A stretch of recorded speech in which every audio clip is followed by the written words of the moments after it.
Crown has you covered. Start your day with the first word. Cincinnati's only morning sports show. Power through midday with the working lunch. Cincinnati business talk that keeps you in the know. Nat tries that for lifestyle around the city. And the Rebound Rundown covers every corner of the college basketball scene in the tri-state and beyond. This is The Crown. Built for Cincinnati. First word for your morning sports. The working lunch for business that hits home. Nat tries that for lifestyle around the city. And Rebound Rundown for college hoops. This city deserves its crown. Watch, listen, subscribe.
Midday in the Queen City, business is booming, from hundreds of millions of dollars to Chapter 7 and a multi-program approach to feeding children. Let's do lunch.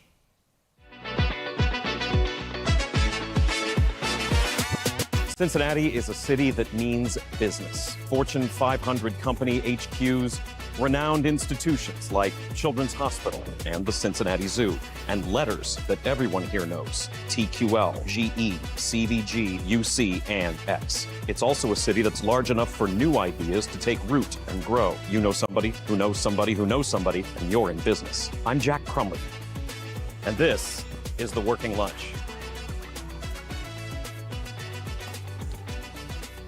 Hello, welcome to The Working Lunch. I'm Jack Crumley. This is our hour-long business show here on The Crown, where we bring you updates on the activities of local businesses and companies. We bring you exclusive interviews with local leaders and CEOs, and we try to squeeze in a bite to eat before you go back to face the afternoon. It hasn't necessarily been a long week, but it's felt kind of like a long week. Glad to have you with us. We are almost done. Cincinnati business headlines presented by First State Bank, built on belief and committed to doing right by our communities. First State Bank offers checking, savings, and mortgage services all from your phone. They believe in this community and they believe in you.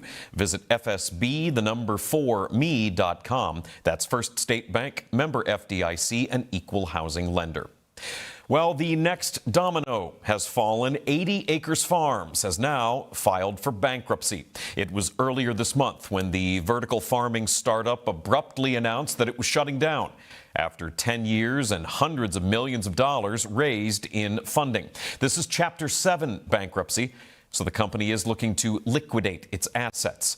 Bankruptcy documents list hundreds of creditors, including Kroger, Amazon Web Services, and Fifth Third Bank. The paperwork also lists hundreds of millions of dollars estimated in assets, but it may all be a wash based on all those creditors. That bankruptcy filing comes as 80 Acres Farms is also facing several lawsuits. A staffing company in Hamilton County is suing over unpaid services, and there is a federal court case filed by workers who say that the company did not give proper layoff notice. They are trying to get class action status with that one. Stay tuned, more to come. In the business of medicine, the Food and Drug Administration has approved a new drug for pancreatic cancer called daraxonrasib.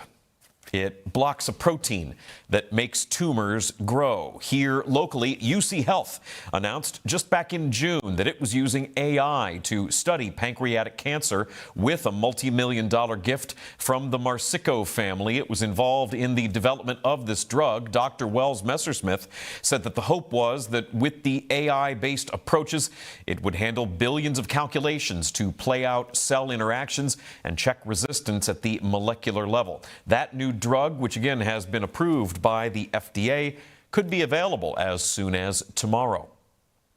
In the world of mergers and acquisitions, or in this case, consolidations, Cincinnati-based Veer Communications is being acquired by a Chicago company called the Motion Agency.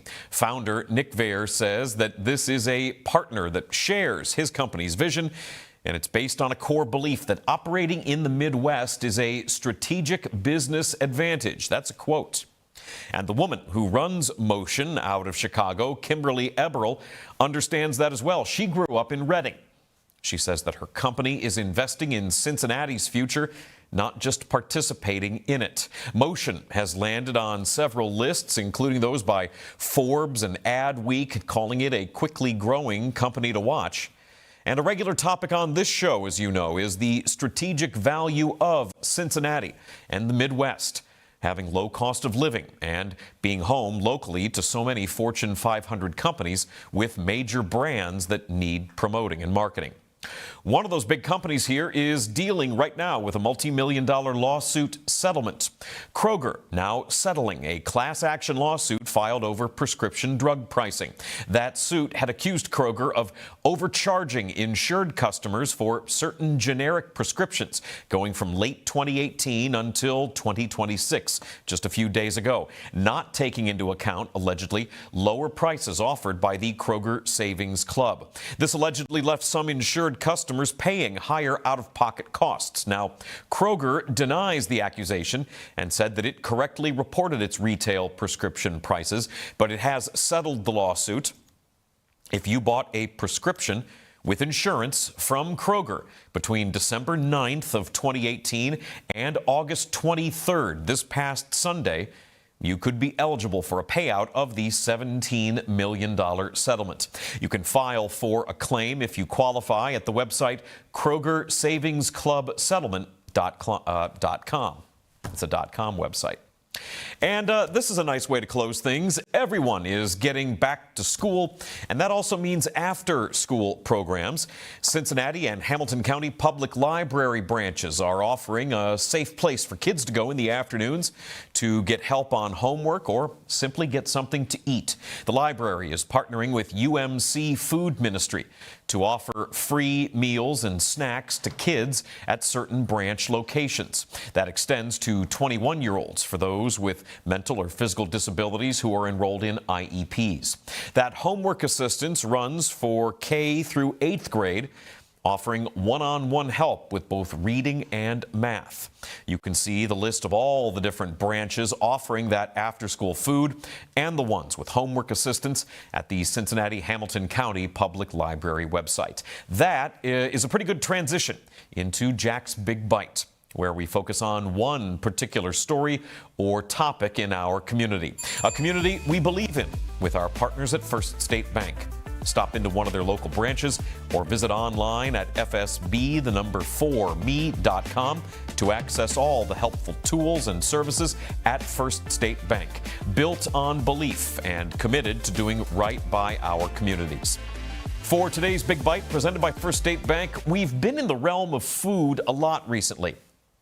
Beth McIntyre with Go Pantry, Roger David from Gold Star, Courtney Kramer's Best Side Cookies, and Craig Cassee and his new role leading the Free Store Food Bank. Food is a way for us to connect with culture and find a connection with each other. The culinary arts really is an art form, and as you know, Cincinnati's food scene is really quite good. But food is also something that, when it is scarce or inconsistent, can completely derail our lives, especially when it comes to the way children develop. And it is back to school season, as you know.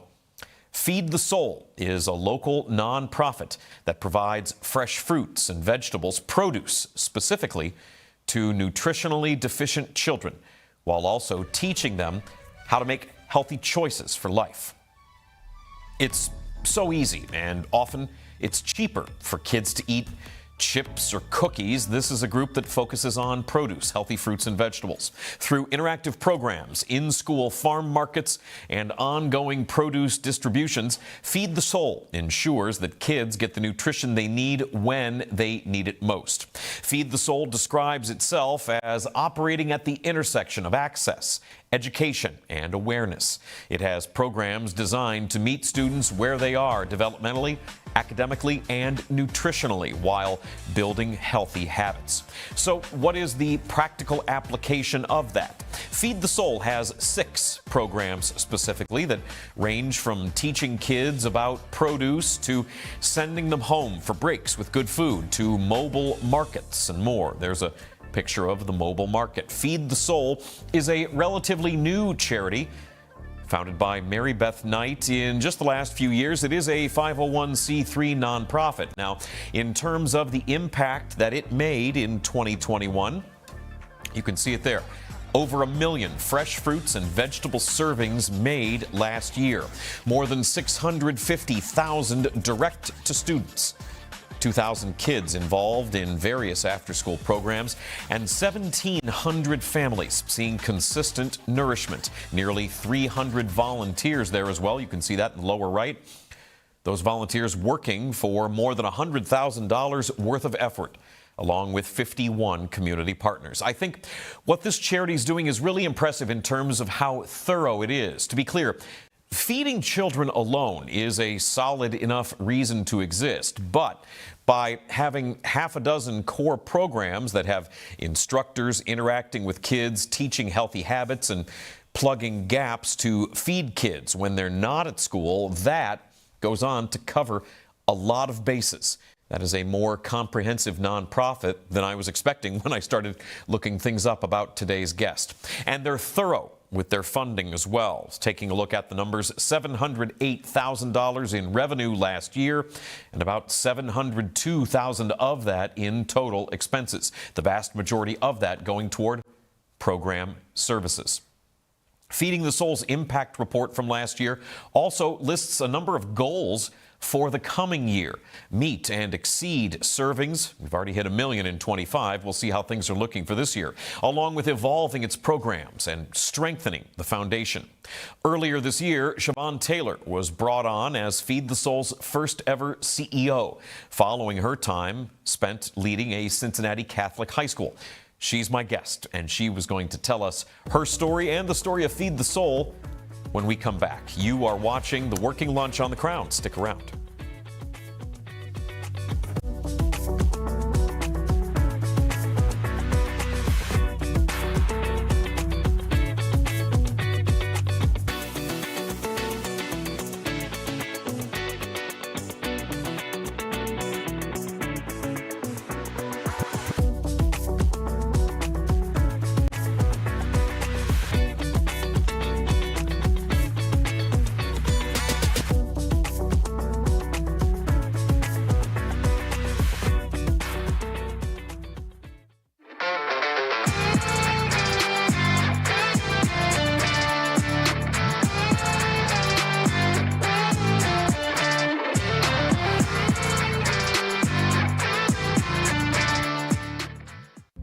Our beliefs matter.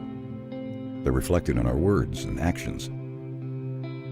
At First State Bank, we believe in treating people well and have since 1884. Listening, caring, looking out for each other. It's what people deserve. It's what a real local bank does. While lots of things have changed over the years, our belief in you hasn't. First State Bank, built on belief.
My name is Jack Crumley. I've been covering news in Cincinnati on the radio for the last 20 years. I grew up in Northeast Ohio, but Cincinnati has always felt like home since day one. I've seen so many things accomplished here, and now, with the Working Lunch, I get to write, read, and talk about them every day.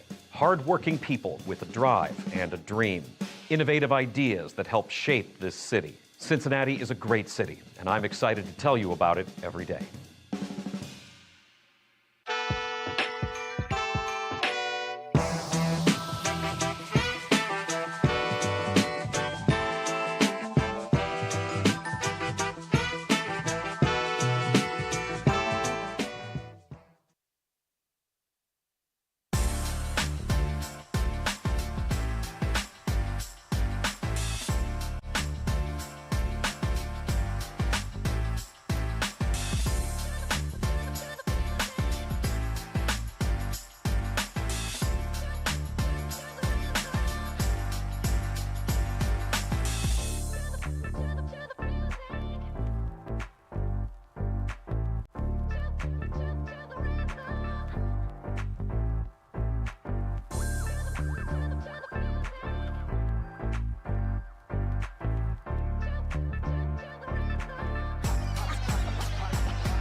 Welcome back to The Working Lunch. I'm Jack Crumley, joined now by the new CEO of Feed the Soul, a charity that's been going for a little while, Siobhan Taylor. Siobhan, thank you for coming on the show. Appreciate your time. You guys are busy feeding kids. I'm glad to have you in here. Thanks so much, Jack. We're excited to be with you today. Thank you. So you're relatively new in this role as CEO. You are the first ever CEO that Feed the Soul has had. It's also a relatively new charity that's been going in just the last few years. How did Feed the Soul get started? Great question. So Feed the Soul was established in 2018 as a passion project of our founder, Mary Beth Knight. Over the years, we found that the work that Mary Beth was doing needed more support, needed the opportunity to expand in capacity. And in doing so, in 2024, the organization rebranded as Feed the Soul. In 24, we really launched full-fledged into being a nonprofit and really trying to serve as many kids in Cincinnati as possible. Yeah, and I made sure to get into this in the big bite, but I wanted to go into some detail on it with you. The idea of feeding children in and of itself is obviously an extremely worthwhile cause. There's a constant need. Food insecurity seems to be growing from every bit of data that we see, and the impact that that has on kids trying to be able to pay attention in school and just have a good day and not put them behind the 8 ball as they're growing up. That in and of itself is obviously a very worthwhile cause, but you guys do that also through 6 different programs. Yes. It's not just, hey, we're feeding kids. We've got various classes. Can we walk through what the classes are? Certainly. As you said, Jack, things that really set Feed the Soul apart from other organizations is that we do provide that access and that nutrition education. Hunger in itself, I call it the equal opportunity future destroyer. Yeah. And not only is it a logistics problem, but it's also an awareness issue and an education issue. And so what we try to do is we try to educate students through 6 core programs, as well as their families, on how to utilize the food that they're being given, but also to rethink about what it's actually doing for them so that they can show up as their best selves. We say at Feed the Soul that we believe every kid has the right and deserves to be able to eat great to be great, and if we don't provide them with what they need, they won't be able to do that. In under-resourced and underserved communities, the majority of students that are coming to school, they are not prepared and available for learning. And so what we're trying to do is to take care of that access issue, but then educate them with those programs. So when you think about our 6 core programs, they all stem from our 16-module Eat Great to Be Great curriculum. Oh, wow, okay. And so we have programs that address different educational opportunities in nutrition education for students based on their grade level. So our Power of Produce is probably our most important program in terms of being able to touch a lot of students in an assembly-like fashion, teach them about the rainbow of options that are available with fruits and vegetables, and then pair that with an in-school farmers market experience where every kid gets to take home 12 to 15 servings of fruits and vegetables. Good grief, right on. In addition to our Power of Produce program, we have what we call our Healthy Holidays, where we make sure that students have the opportunity to have food that will help bridge the gap between school breaks and returning back to school. So making sure students have food during the Thanksgiving holiday, Christmas holiday, spring breaks, and even fall breaks. Our third program that's really important to us is our Cultivating Calm program, and that's the opportunity where we give students the experience to follow a plant from seed to actual full growth. Yeah, this is the garden one. It is the garden one, yes, and so we often use hydroponic towers to help students learn that process. Furthermore, for students in underserved communities, which is a lot of the students that we serve, they get the opportunity to grow lavender, which then they can use and take home to quell any anxiety or fear that they might have in their home environment. So they get the opportunity to create something from the ground up, but then to also utilize that when they get home. Our fourth program is our To the Rescue program, and that's where we have the opportunity to really utilize all of the wonderful programs we have here in Cincinnati and organizations like Last Mile, Food Rescue, and the Free Store. We take those options that they are providing from a distribution standpoint, and we redistribute those to students and schools across the city. Stuff that would be going bad otherwise. Exactly. And this year we are really blessed that we've gotten the opportunity to serve about 26 schools. That list continues to grow as we branch out into Northern Kentucky as well. And then our 6th program is one of my favorites. It's the Level the Field program, and it's the program that I became most accustomed with for Feed the Soul when I was working at DePaul Christ-Area High School. Okay. Level the Field gives us the opportunity to provide refrigerators in schools schools where students have daily, easy access to fruits and vegetables that they can get throughout the day. Most often, we stock those refrigerators daily for the school that's involved, and students are able to grab cuties, apples, bananas, cucumbers, pineapples, anything and everything that we are able to distribute to them through our larger partners to make sure that they are fed and fed well. Is that more of a challenge, having specifically that focus on fruits and vegetables? And, you know, there's a lot of packaged food, and certainly kids can, getting food in general sometimes is maybe that's the bottom line on stuff. But the mission specifically being about fruits and vegetables feels like a really deliberate choice. It is really deliberate. As educators and as our founder, who spent a lot of time in under-resourced schools in the urban core, we know that students that are coming to school in those areas are not coming well fed. We know that they are not going to be available for learning, and we know the best food that's going to help them grow and be available for learning are those fruits and vegetables. So we work really hard to make sure that about 98% of what we send out is a fruit or a vegetable or a salad kit or something of that sort. The other 2%, we choose not to make that ultra-processed food, so it might be yogurt, it may be peanut butter, it might be a Cliff Bar or two, but we do really focus on making sure kids get those core foods that they don't have to transform themselves, that they can eat just like they are, which is helpful in terms of ease and actual carrying around. Well, and, you know, also just thinking down the road, getting kids familiar with stuff like a fresh fruit and a fresh vegetable, especially if they're living in an urban setting where maybe you're not around. I mean, I grew up in like a little dairy town, so having a farm in the backyard, a little garden was not unusual for me. But if you're living in a concrete jungle urban sort of environment where you're not as familiar with fruits and vegetables just being in your life, that introduction when they're a kid can set a really good tone as they grow up, so it sort of demystifies it, right? Certainly, and it's true that a lot of students, the fruit that they experience is canned fruit, so they don't know what a pineapple looks like in its true form. A lot of students don't even realize pickles are salted cucumbers. You know, the first time I realized when we did a distribution that students had never seen a pineapple in its truest form was a reminder that these students and the work that Feed the Soul is doing is exposing them to so much more.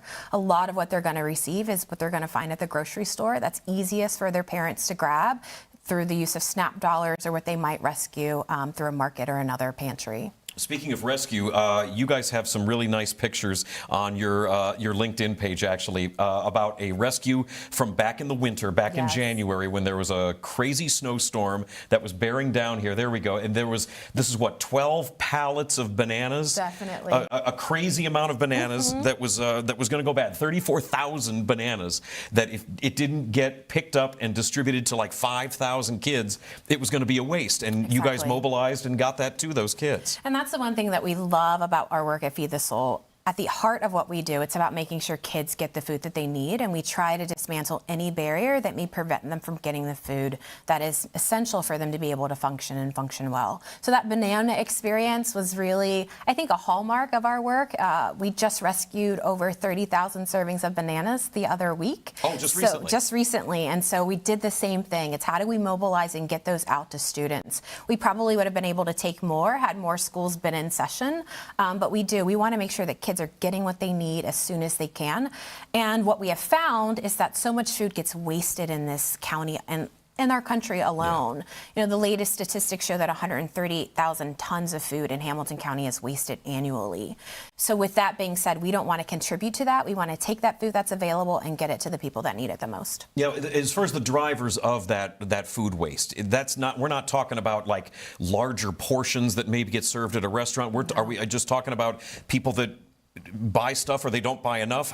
What is the driver of that? It's daily human consumption or lack of thereof, Okay. How has it been partnering with schools in terms of making sure that kids can get this? That's a way to grow and obviously offering that service. I'm sure a lot of schools have been very grateful to have what you guys provide. How has that been reaching out to schools in partnership? It's wonderful. We at Feed the Soul really believe that our goal is to walk alongside schools to help them make their school a better place for the students that they serve. A lot of organizations can often come into school environments or community centers with the idea of telling telling those entities what to do.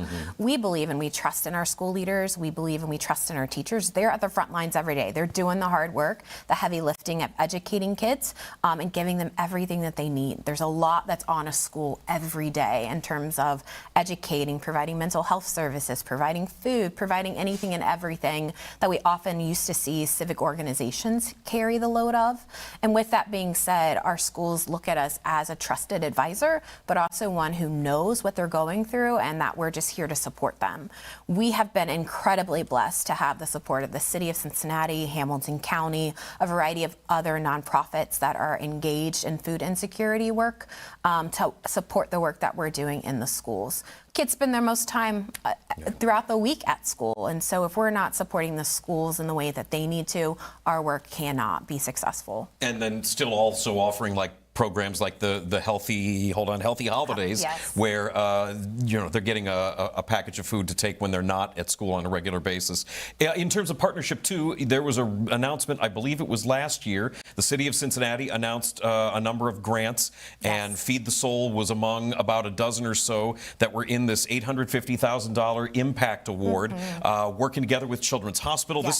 This was a very nice award that you guys got included in because obviously your work was recognized. Exactly. That Cincinnati Impact Award was really meant to address student gun violence as well as food insecurity in the area. We were really blessed to be a recipient and to partner with Children's Hospital on this. They've really helped us strengthen our infrastructure to deliver more food to students in need and have been a great champion of the programs that we're offering. I think a lot of people are starting to learn more about who we are and what we provide, and so we just continue to see a demand for our services and our mission grow. How has that been, working in partnership? Obviously, you guys aren't the only organization that's trying to feed children, being recognized by the city, working with Children's Hospital. It feels like there's a lot of moving parts and everybody's all sort of going toward the same goal. Does it feel as though it's a cooperative environment? I would say it's a cooperative environment. I think at the end of the day, all of us have the goal of making sure that people are fed.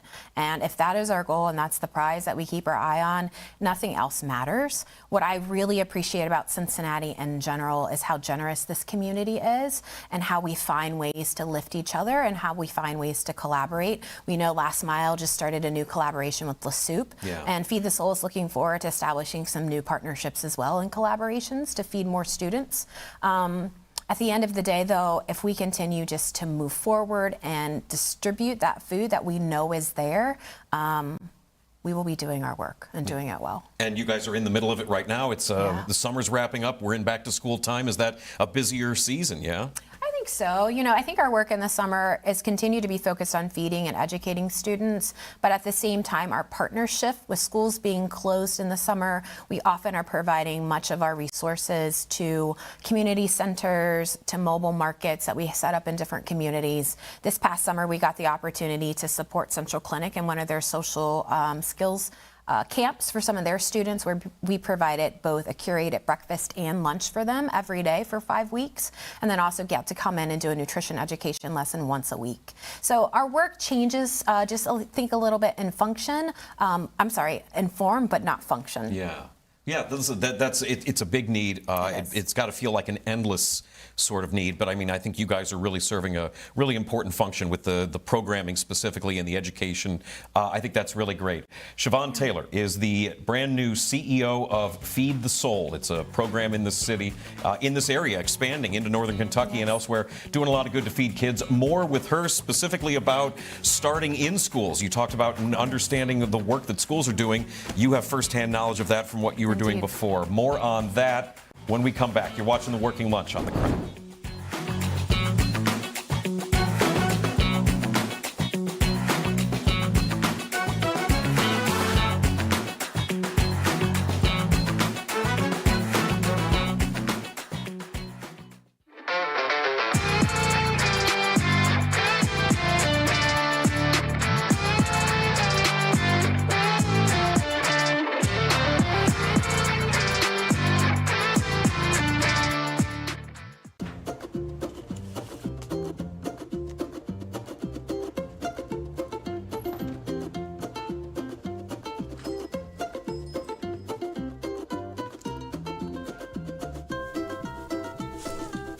Okay, who are you? Well, you have a First State Bank checking account, so you'll be getting cash back whenever you use it. Oh, Open a checking account at First State Bank for cash back. First State Bank, built on belief. how did you get in here?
What is The Crown?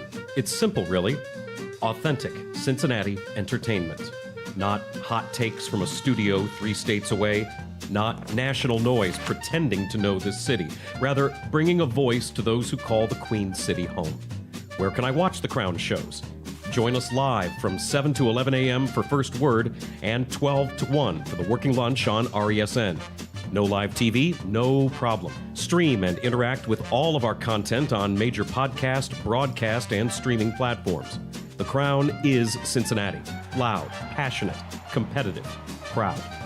From early morning sports debates to the business leaders shaping the riverfront, to the fans, stories, moments, and culture that make this place move. Live shows, podcasts, documentaries, digital content built from Cincinnati, for Cincinnati. This is The Crown.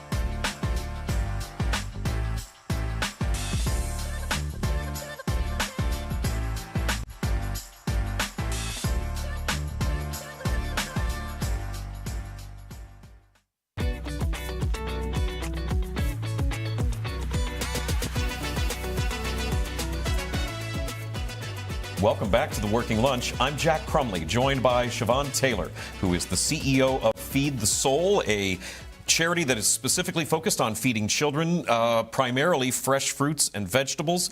You are the new CEO in this. You just took the reins of this just earlier this year, and you came from education. You were doing stuff with DePaul Cristo Rey. I was, yes. I spent almost 20 years in educational leadership and decided this time last year, actually, that I did not have as much to give as I had when I first started in terms of energy, in terms of ideas, and just the lift, I think, as I mentioned earlier, of taking care of a school community.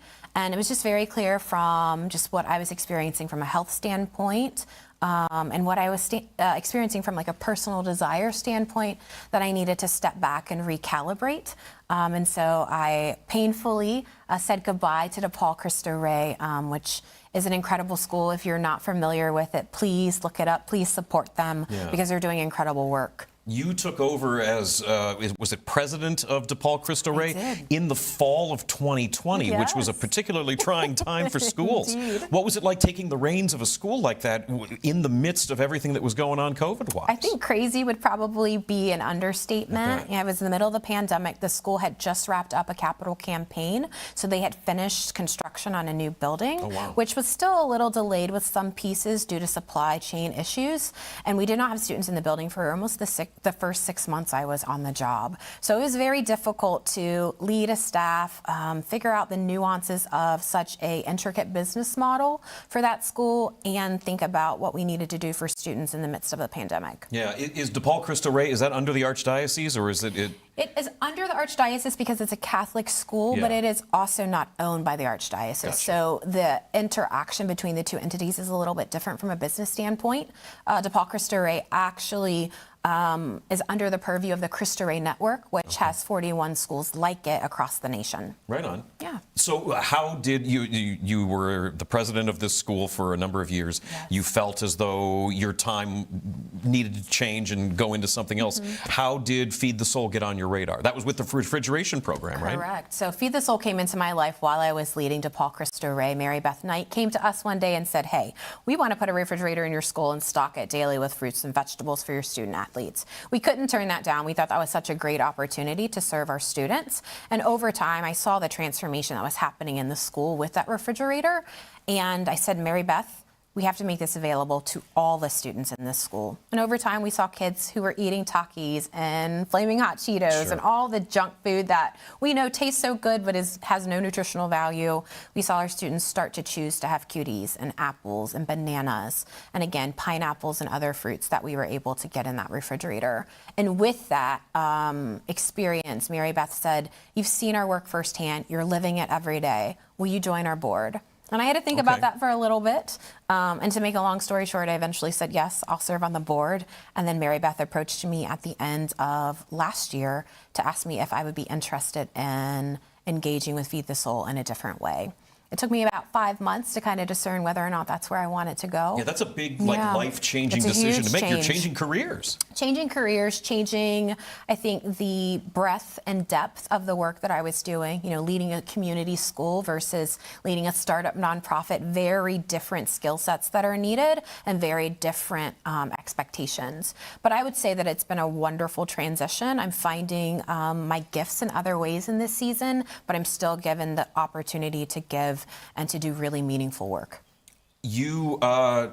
I'm sorry, I completely lost my train of thought there. You have a very unique perspective of having worked in the school for a while and and seeing the actual impact of things like this refrigerator and the impact of hunger on kids. I would imagine that knowing sort of on the receiving side plays a big role in informing how you are leading this organization. It does. You know, working in a school every day, you see the challenges that our students are facing when they leave the building, but also when they enter the building.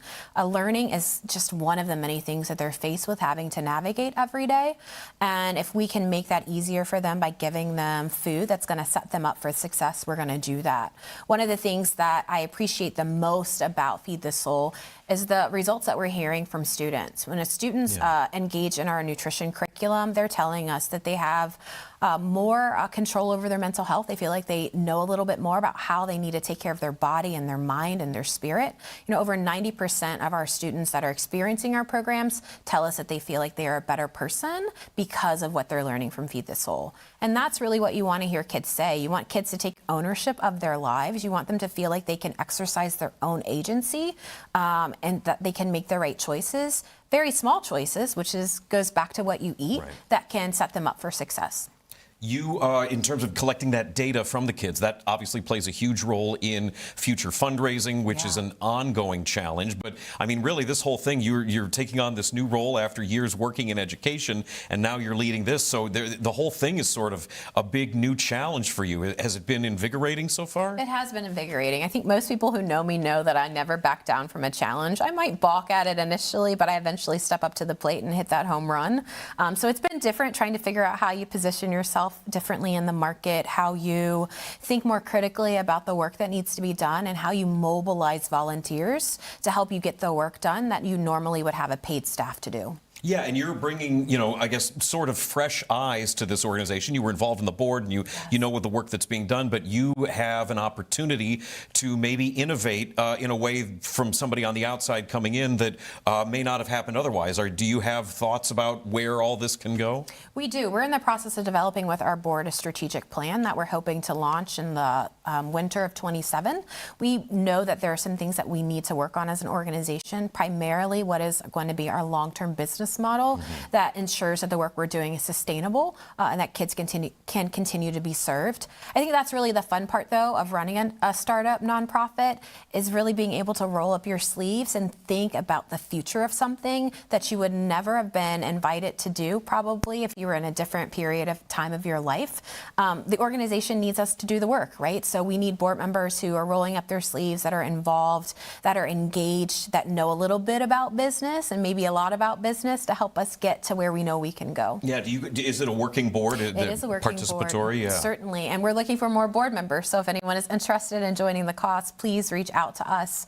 We just really want to build an incredible tribe of people who care deeply about students and want to invest in their success. Part of that long-term planning, from maybe a financial perspective, involves potentially trying to develop a physical space to operate out of, which I would think is a pretty critical need based on rescuing thousands of bananas every now and again. How are you guys operating right now in terms of physical space? Yeah, we've been really blessed. The Garden of Joy off of Central Parkway has given us the opportunity to use their space and to partner with them on some things. So we get that opportunity every day to have a place that we can call home. That's great. But our hope is to ultimately have our own location somewhere central in the city because we serve so many different communities. We're not in a rush to find that spot. We want to make sure that we have a solid infrastructure that can support that work. But we have a few ideas on where we can go and what we want to do long term. Needing a solid infrastructure, obviously, so very important. And talking about managed growth, you mentioned that you're expanding a little bit into northern Kentucky and comparing the work that you're doing with that ongoing need. The fear and the concern would be to try to grow too quickly with the intent of let's feed as many kids as we can, but you can't blow yourself out that way either. You can't. And so we're trying to be really methodical about what that looks like.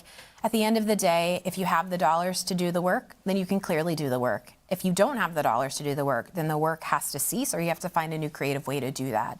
And so what we don't want to do is put ourselves in the position where we don't have the dollars to do the critical work that we're doing every day. So we're thinking a little bit more strategically and more methodically. We're taking our time to kind of think through where we need to go and who we need to serve.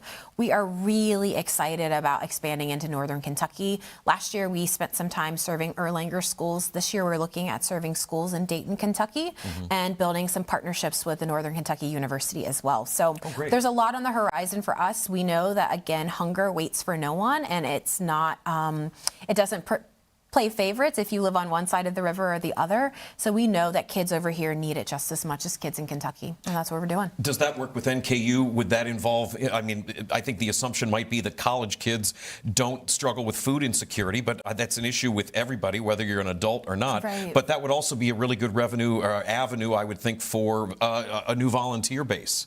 We are considering what that looks like at the collegiate level. You know, just because you leave high school at the 12th grade and go to your freshman year of college doesn't mean that you are fully equipped to handle and to continue to handle the challenges that are before you. And so what we know in some of our relationships with NKU is that they have a need for some educational programming, and we're looking forward to providing that support for them. Oh, that's great. In terms of the challenge of fundraising, it's an ongoing concern. There's a pie that everybody's trying to get a piece of, and you're trying to grow your organization at the same time. Are there, what do you guys do as far as fundraising goes? Are there events that you throw? Is it fund drives? Is it websites where people can donate? How does the fundraising picture for your organization look? Great question. So a lot of our fundraising is based on just work with foundations and getting and receiving grants. We are also working to build out a fundraising infrastructure. We are hoping at some point to have larger scale events, but right now it's those one-to-one relationships that we have with key donors and more one-to-one relationships that we want to develop with others.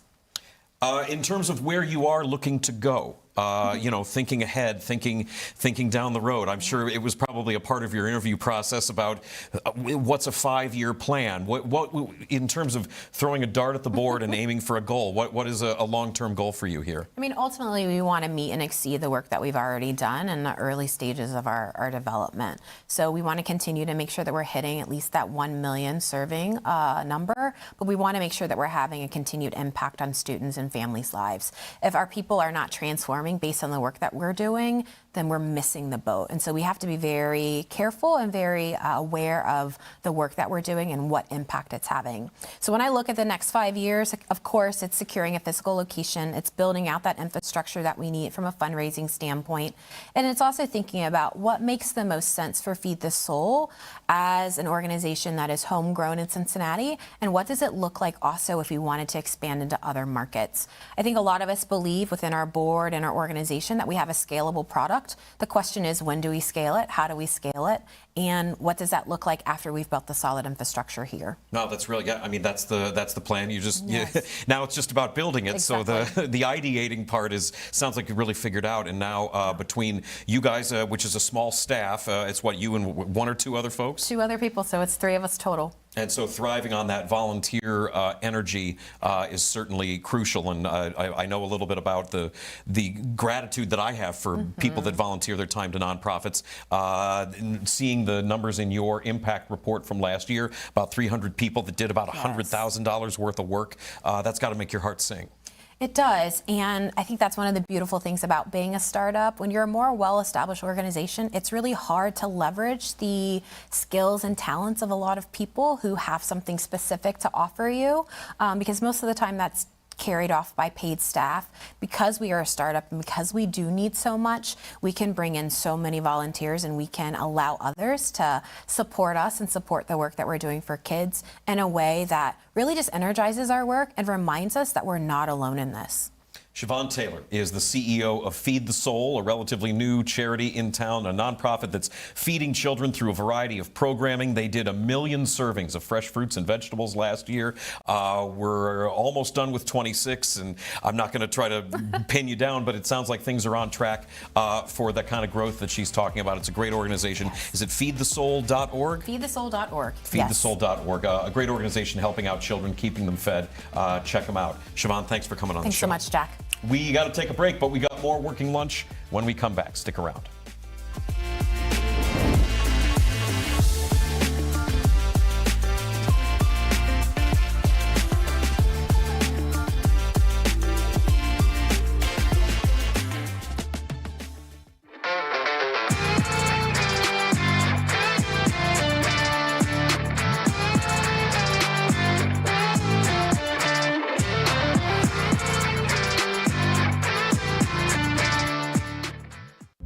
Our beliefs matter. They're reflected in our words and actions. At First State Bank, we believe in treating people well, and have since 1884. Listening, caring, looking out for each other. It's what people deserve. It's what a real local bank does. While lots of things have changed over the years, our belief in you hasn't. First State Bank, built on belief.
This is the Rebound Rundown. I'm your host, Paul Fritchner. Your home for college basketball in the Cincinnati area and across the country every Monday through Friday during the season. Previews, recaps, breakdowns, interviews, and more. You can find it all right here. Your one-stop shop for a quick dose of college hoops on your morning commute. Make sure to subscribe on YouTube and wherever you get your podcasts. Hi, my name is Natalie Jones, a Cincinnati native, and I have been in media for about 10 years now. Formerly on the radio here in Cincinnati, I grew my love and obsession with finding all things fun in Cincinnati and have now made it my life. I'm originally from the West Side here, and then I've pretty much been a downtown girl ever since college. But I did leave for 7 years, and during that time, I really grew and harnessed and cut my teeth doing stand-up comedy in Los Angeles, learning how to ski in Colorado, and now I'm back here in Cincinnati, driven by curiosity and grounded by family.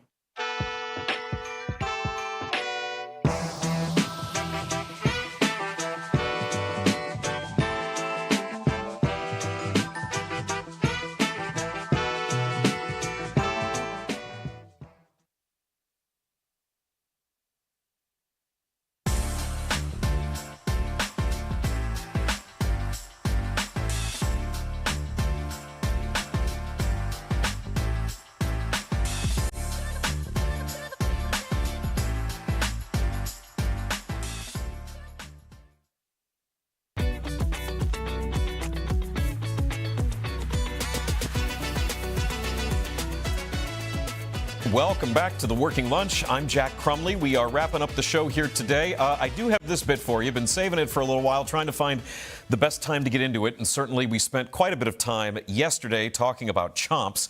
In other food that starts with CH news, you know what a fan of Cheez-Its I am. And I am happy and also terrified to tell you that Cheez-It is teaming up with the dining phenomenon company called Chain. Chain is the name of the company. Cheez-It is teaming up with Chain in order to debut the Cheez-It Court, which is a custom-branded, nostalgic food court experience.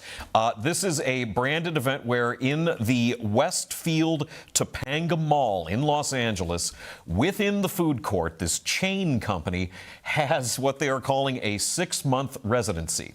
They're partnering with different brands to have different branded stalls over the course of this 6 months. Cheez-It is getting the first month here, and the Cheez-It stall in the food court is running for the month of September. What I'm trying to say is get your tickets at CVG now to fly out to Southern California so you can check this out. Obviously, there's going to be a huge line to get to it. Is there a menu? You bet there is. Here's the food that they are offering at this thing. Be prepared. You're not ready for what I'm about to say to you.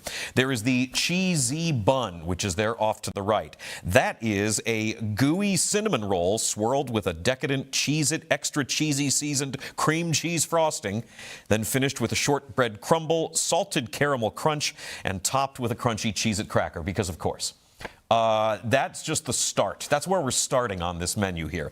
Next up is the crunchy cheese dog. This is inspired by the Korean corn dog. This cheesy creation on a stick coats a premium Wagyu hot dog in a crispy panko and Cheez-It cracker crust, finishing off with ribbons of mustard and ketchup, as you can see it right there, along with a pickle. Cheez-It extra cheesy crackers, which are overrated, by the way, but we like Cheez-It, so we're not going to get too deep into that, along with a dusting of the crackers seasoning for the ultimate cheesy flavor in every seasoned bite. Thank goodness they're using a Wagyu hot dog for this.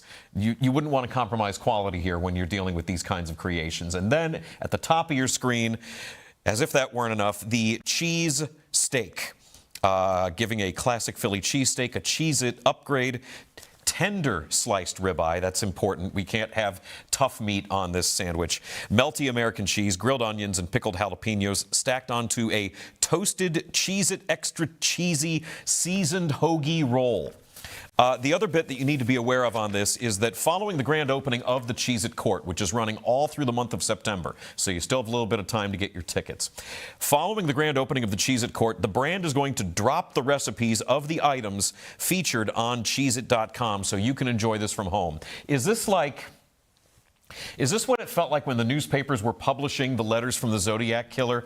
Because offering the recipe for the cheesy Wagyu hot dog feels like a threat. I'm excited about it. I'm interested in trying it, but I'm scared at the same time is what I'm trying to tell you. This is an exciting moment in food, and there's a little bit of trepidation and fear involved in this as well. So that's it. The Cheez-It Food Court coming to the Westfield Topanga Mall. Open every day from September 2nd through September 30th. The custom-branded food court stall creates the ultimate third space. Whatever that means. Thank you very much for watching the show. I'd like to thank my guest today, Siobhan Taylor, who is the new CEO of Feed the Soul, an organization that's making sure that children are fed with fresh fruits and vegetables, a variety of programs that they do as well to teach kids about nutrition and growing food. It's a really tremendous organization, and you would do well to check it out. Feedthesoul.org is the website. Thank you for watching. We have a little bit of fun here on the show. I don't know what's going to happen with that Cheez-It Food Court. I'm not going to stop thinking about that the rest of the day, and I'm sorry if I got that in your head as well. We're back tomorrow. Big Friday show, wrapping it up. CincyCrown.com is the website. There's all of our different programming that you can check out. We love having you here. Thanks very much for watching. We're back tomorrow at noon.